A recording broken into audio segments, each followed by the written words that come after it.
Hello children, in this video we will focus on properties of determinants. There are different properties of determinants which we use to solve them. The first one property is the value of the determinant remains unchanged if its rows and columns are interchanged. What does it mean? If a determinant is this, then if we are changing the rows into column and column into rows, then the value remains the same. Here this was the first column, this has become the first row now, second column has become second row, and third column has become third row. So we can say that its value remains unchanged, and for better understanding, you can go to the example 6 of page number 110 of your NCERT book. Now the second property. What is the second property? If any two rows or two columns of a determinant are interchanged, if we interchange any two rows or any two columns, the sign of determinant changes. Here I'll explain this way. If a determinant is given by such, and if I am changing any two rows, so here I have changed the row 1 and row 2 interchanged. So what happens? Suppose a new determinant is formed. Here the second row has become first and first row has become second. So that means what will be the relation? That the delta becomes negative of it. And for again better understanding, we can see that example 7 in page number 111 of your book. Third property, if two rows or two columns of a determinant are same or identical, then the value of the determinant is 0. For example, in this determinant you can see here the two rows are same. Then it's quite understood that value of that determinant is 0.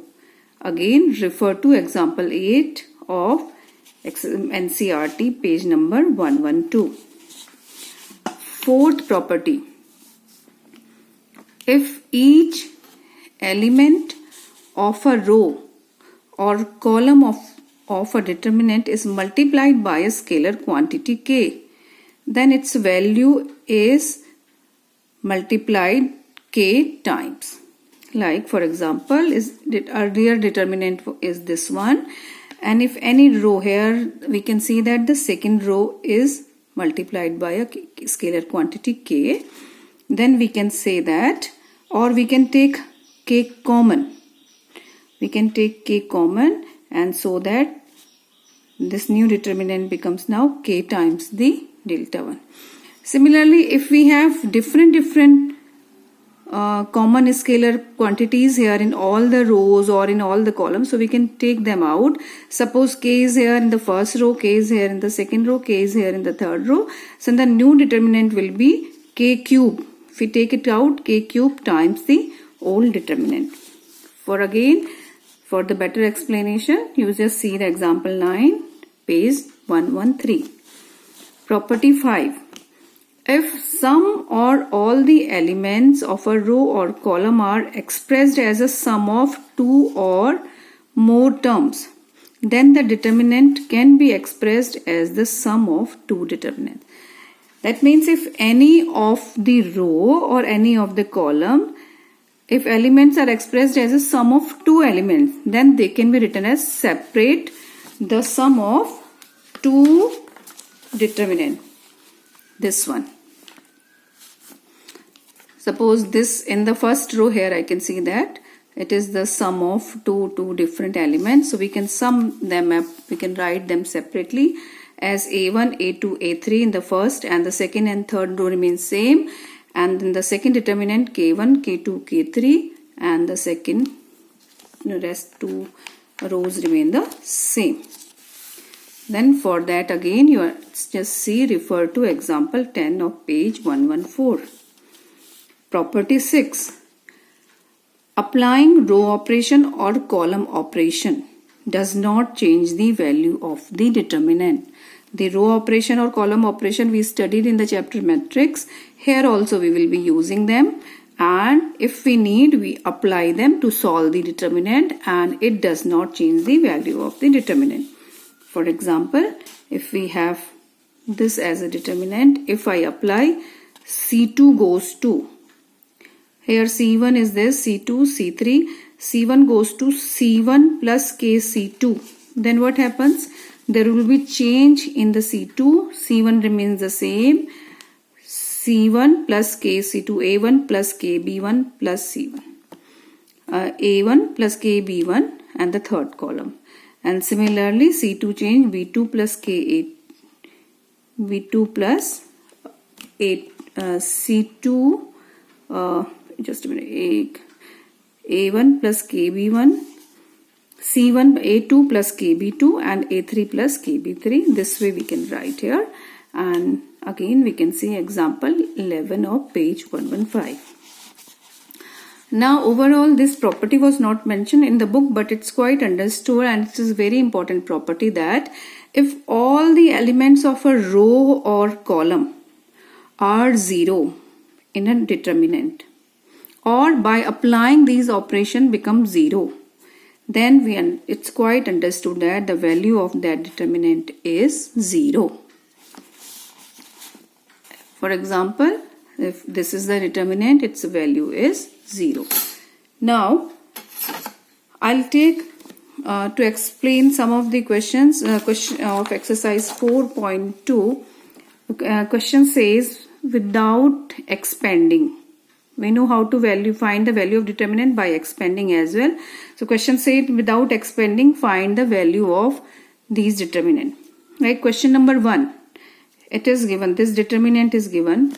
What I will be doing here, I can see here, I have to analyze that how my 2 rows and 2 column can be same. If I apply here C1 goes to C1 plus C2, then this will also become as the third column. So I apply here C1 goes to C1 plus C2, and thus this first column becomes the same as the third column. Now there was a property which says that if any 2 rows or any column of a determinant are same, the value becomes 0. So here 2 columns are same, hence the value is 0. Then question number 2. This is the determinant given. Again I say in this determinant, if I apply either C1 goes to C1 plus C2 plus C3, or I apply R1 goes to R1 plus R2 plus R3, I can see that all the elements become 0.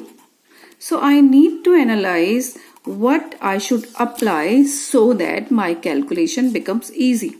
So here I applied C1 goes to C1 plus C2 plus C3, and hence I can say if I add this to all these, I get here 0.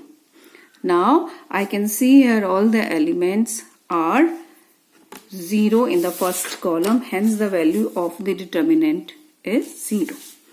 Now proceed to the third question.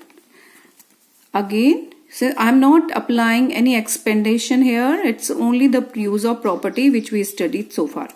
Now question number 3. This is the determinant given. So again by analyzing, I found that I can write in third column this way. What happens? Why do I write this way? Because by writing I can see here 7, 8, 9 as the second column elements and 2, 3, 5 as the first column elements. I keep them separate using the property just we discussed. So this can be separated as this column plus the first 2 column remains same, and I note down the third column here. Now as again in this matrix, in this determinant, first and third column are same, the value becomes 0, and in this one if I take 9 common outside, so again second column and third column remains same, so the value again here becomes 0. So hence we can prove this. Now I proceed to question number 8, where you have to prove that the value of this determinant is equal to this. And these kind of questions are asked in the exam a lot. Again children, I just suppose delta is equal to this determinant is given, and first I need to analyze that I have to get this value on the RHS, and what should I apply so that I get any of these value. Also one more thing, while solving the determinant I need to see that I should try to make, if 1 1 1 is there, first my job should be there to take some maximum common, second to make any row or column elements as 1 1 1, because if I make 1 1 1, what will happen, I can apply the operation and I can make the two of the elements here 0. So I did that only. I applied C2 goes to C2 minus C1 and C3 goes to C3 minus C1. So my column 1 remains the same, whereas this becomes 0, B minus A, B cube minus A cube. And here the third column 0, C minus A, C cube minus A cube. Again in the second column and third column, and this I can open using the identity, and I take that B minus A I can take common, and in this column I can take C minus A common. So I have taken that common. So 1 0 0, and these are the things left here. Again I apply, I see again 1 1 there. Again if I say C2 goes to C2 minus C3, so again one more 0 I'll get. So I applied C2 goes to C2 minus C3, and this common thing I note here the same way, and the first column, the second applying this becomes, and third column this way. Now in the last I will open it, and while opening I can see that this way I get, and this is the required answer. Minus sign was there, so for 1 minus I can multiply here and this way. So I hope you have understood how to work with determinant. Some of the question I will be solving and posting it in the group. So do lot of practice with reference books also, as well as if questions which I'll give it as assignment.